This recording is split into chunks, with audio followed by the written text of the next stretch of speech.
Okay, so let's have a look at some non-calculator free response. So here we have a graph, and notice that we don't know the question yet, but we do know that this is the graph of G. Okay, if we continue, it tells us now that the graph of a continuous function G, the derivative of function f. So we can also go ahead and note that this is f prime.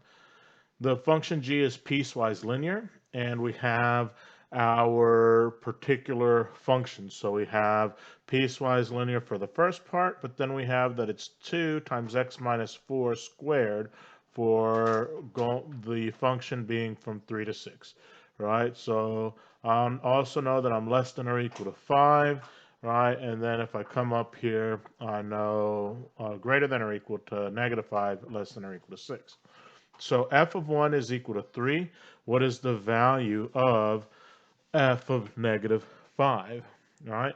Well, f of negative 5, we know, is going to be the value at 3 plus the integral from 1 to negative 5 of g of x dx. Why?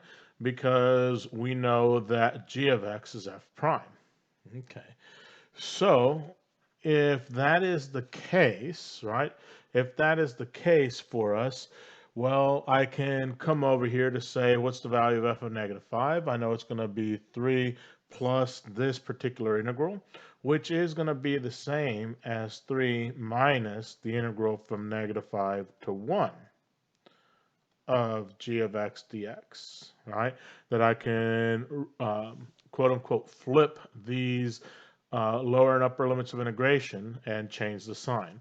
So what that means for me then is that the area, right, the area that I have here from, let's see here, negative 5 all the way to 1, right? Well, here, this little triangle is going to have an area of 1/2 base times height, which is 1. The triangle over here is going to have an area of 1/2 base times height, which is going to be 3/2. Maybe I'll write that slightly differently. Come over here and say that that is 3/2, which is the same as 1.5. And then here, the boxes here, 1, 2, 3, 4, 5, 6, 7, 8, 9. So that has an area of 9. All right, so if I'm going to go ahead and solve this, it's going to be 3 minus, right, an area of negative 9, an area of negative 1.5, and then an area of 1. Right, so it's going to be 3 minus all of this, right? So really, I can think about this as 3 plus, right? Because if I distribute this negative in here, right, that this could be the same as 3 plus 9.5. And since this is a free response question, that's as much as I need to do. In fact, since this is a free response question, this would be a satisfactory answer. If you're not comfortable with your arithmetic, you could leave your answer as 3 minus, parentheses, negative 9 minus 1.5 plus 1. Okay. If I want to evaluate the integral from 1 to 6 of g of x dx, well, the integral from 1 to 6 is going to be the area of this little piece, but then plus this area right over here. So that's going to be given by the integral from 1 to 3, which has an area of 4, but then plus the integral from 3 to 6 of 2 times x minus 4 quantity squared dx, right? And I know that that's what I'm going to have for our integral. So if I continue with this work, right, let's go ahead and come down here and continue the work for part B. That's going to be given by 4 plus integral of 2 times x minus 4 squared is going to be 2 x minus 4 to the third power over 3, right? And then times 1 over 1, because the coefficient of x is 1. And I'm going to be evaluating that from x equals 3 to x equals 6. So that's going to be 4 plus, right? And I'm going to have 2/3 times 6 minus 4 cubed minus 3 minus 4 cubed. And once again, because this is a free response question without a calculator, that right there is a satisfactory answer. If I were to expand this, that would be 4 plus 2/3 times 8. Right, let's see here. 4 plus 2/3 times 8 plus, or I guess technically it would be minus, but I know it's going to be plus, minus -1 to the third power. So that would be 4 plus 2/3 times 9, which would end up being 10. But once again, once I have all the right numbers into all the right places, that's going to be a satisfactory answer for my non-calculator portion. Okay. For part C, on what open intervals, if any, is the graph of f both increasing and concave up? Well, for part C, what do we know?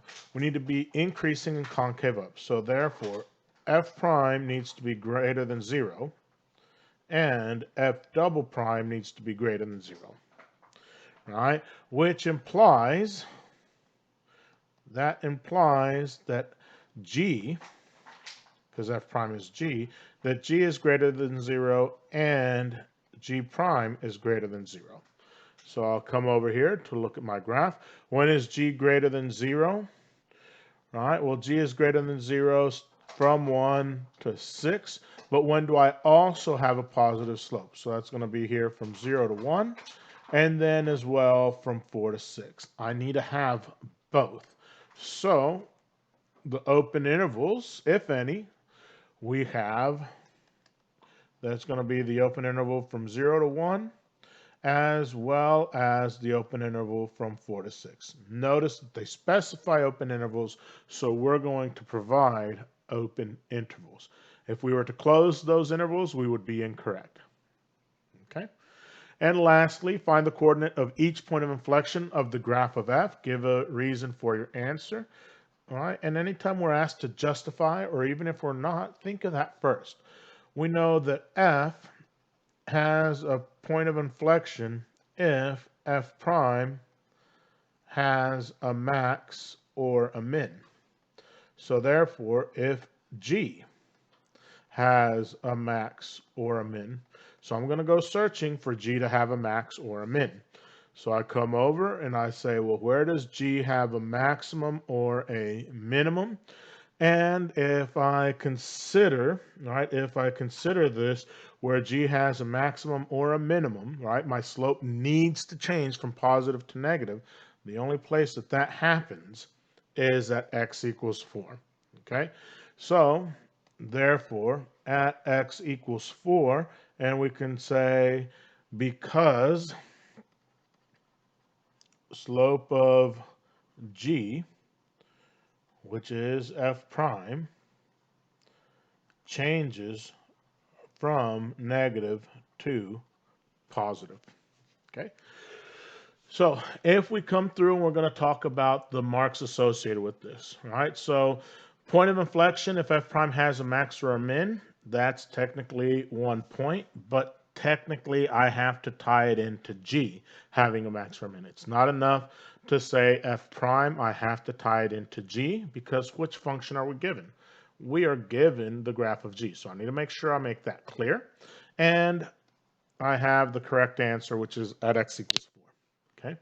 Similarly, right, when for part C, I wanted both increasing and concave up. Right, we have our reasoning point and we have our answer point. They both need to be correct. So far, 4 marks have been awarded for the last part, which means there's 5 marks for the first parts. Okay. Then what do we have for part B?